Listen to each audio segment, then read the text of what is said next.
우리는 황희를 떠올리면 온화한 미소, 내 말도 맞다라는 유머, 소리 없이 갈등을 풀던 따뜻한 어르신을 생각합니다.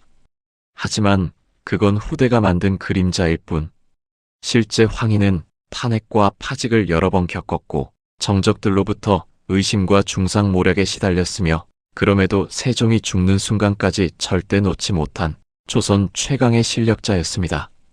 오늘은 교과서가 가르쳐주지 않은 진짜 황희의 얼굴을 들여다보려 합니다. 1431년 겨울, 노년에 접어든 황희는 영의정에 임명됩니다. 누구나 부러워할 자리였지만 황희는 그날 깊이 한숨을 쉬었습니다.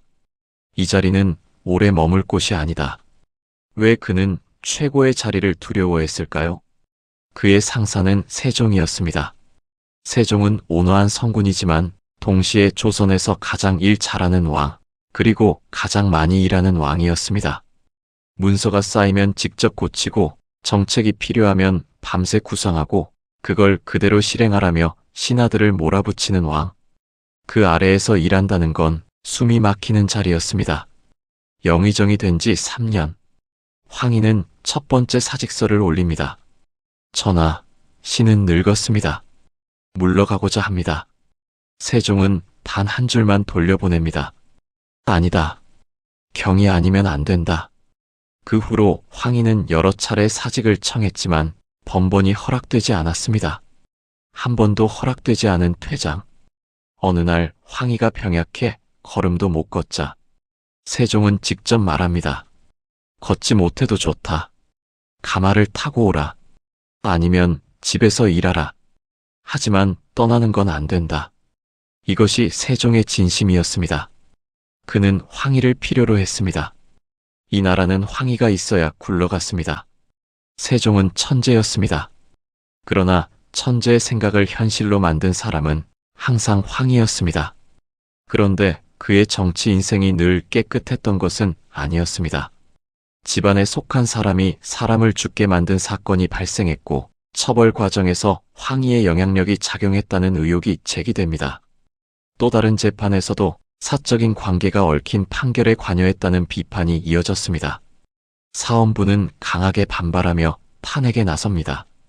정승이 사사로운 일에 개입한다면 나라의 법이 바로 설 수 없습니다. 조정의 공기가 얼어붙었습니다. 청렴한 재상으로 알려진 인물에게 처음으로 짙은 그림자가 드리운 순간이었습니다. 그러나 세종은 곧바로 내치지 않았습니다. 사실관계를 다시 살피게 했고 처벌과 국정 사이에서 쉽게 결론 내리지 않았습니다. 신하들은 술렁였습니다. 도덕을 세울 것인가, 국정을 지킬 것인가. 세종은 결국 황희를 완전히 버리지 않았습니다. 문제가 없어서가 아니라 대신할 사람이 없었기 때문이었습니다. 황희가 있어야만 조선이 굴러갔기 때문입니다. 세법개혁이 막히면 황희가 설득했고 북방 개척이 흔들리면 황희가 병력과 물자를 조율했으며 새 제도를 둘러싼 갈등이 일어날 때마다 그는 조정의 충돌을 완화하는 역할을 맡았습니다. 정책이 세종에게서 탄생했다면 그 정책이 작동하는 순간에는 언제나 황희가 있었습니다. 세종은 알았습니다. 도덕적으로 완벽한 사람은 많다. 하지만 이를 해내는 사람은 단 한 명뿐이었다. 그가 바로 황희였습니다. 사람들은 잘 모릅니다. 황희는 한 번 더 정치 생명이 끝날 수 있는 사건을 겪었다는 것을. 황희가 젊은 시절 정적들의 의심과 중상모략으로 몇 차례 파직을 겪습니다. 근거가 불확실한 소문들이 억측처럼 떠돌았고 그의 명예를 흔드는 움직임도 분명했습니다. 그러나 황희는 억울함을 호소하며 정적들을 공격하지 않습니다.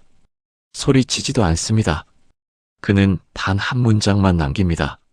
시간이 나를 증명할 것이다. 그리고 정말로 몇 년 뒤 누명이 벗겨지고 황희는 다시 등용됩니다.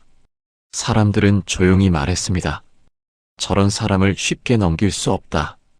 그리고 이때부터 그의 신중한 말투, 무표정한 얼굴, 감정을 감춘 미소가 시작됩니다. 그는 배웠습니다. 감정으로 싸우면 죽는다. 기다리는 자가 이긴다. 우리는 그 유명한 일화를 압니다. 소를 두고 싸우는 두 농부에게 황희는 둘 모두에게 내 말도 맞다고 했다는 이야기. 사람들은 이를 유머로 받아들입니다. 따뜻한 미소로 기억합니다.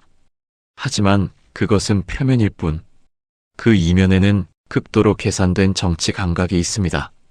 조선 초기 조정은 신진 사대부, 공신 세력, 왕권파, 모든 세력이 서로를 노리던 전쟁터였습니다. 이 전쟁터에서 한 발 잘못 디디면 목이 날아갔습니다. 그곳에서 황희는 오랜 세월 최고위 대신 자리를 지켰습니다. 그가 택한 방식은 단 하나, 적을 만들지 않는 것. 두 편 중 하나를 고르는 순간 그는 적을 만들게 됩니다.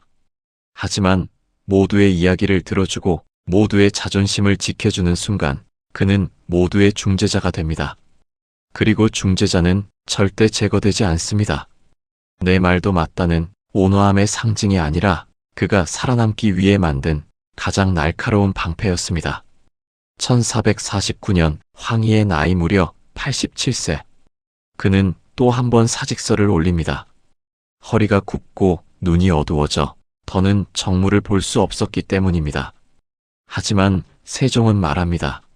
나도 눈이 안 보인다. 그러니 조금만 더 내 곁에 있어다오. 결국 그는 노년에 이르기까지 영의정을 맡았고 조정에서 물러날 때 그의 나이는 87세였습니다. 1년 뒤 세종은 세상을 떠납니다. 나라 전체가 울었지만 황희는 울지 않았습니다. 그럴 시간도 없었습니다. 문종이 즉위했습니다. 전국은 복잡해졌습니다. 그러나 그 혼란 속에서도 조정의 중심에는 늘 황희가 있었습니다. 그는 참았고 버텼고 지켜냈습니다. 말년에 이르러서야 그는 관직에서 물러났습니다. 그리고 1452년 90세의 나이로 자택에서 조용히 눈을 감았습니다.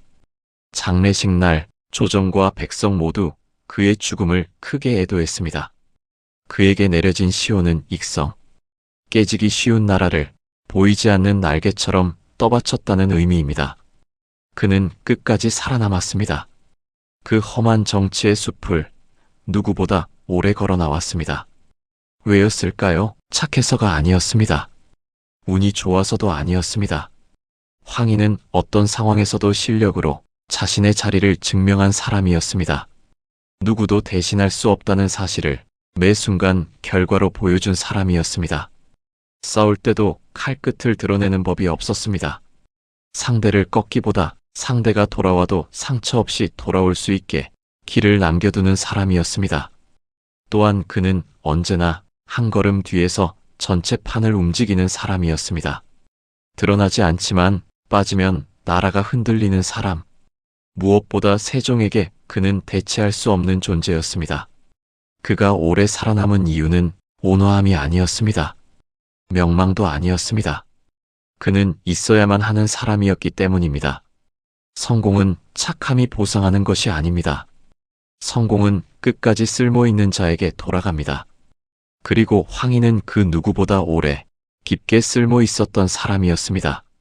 그 흔적을 따라가다 보면 우리는 결국 이런 질문과 마주하게 됩니다. 나는 사라지면 잊히는 사람인가? 없으면 흔들리는 사람인가? 황희는 후자였습니다. 그것이 그의 힘이었고 그의 생존이었고 그의 시대가 끝내 그를 놓지 못한 이유였습니다.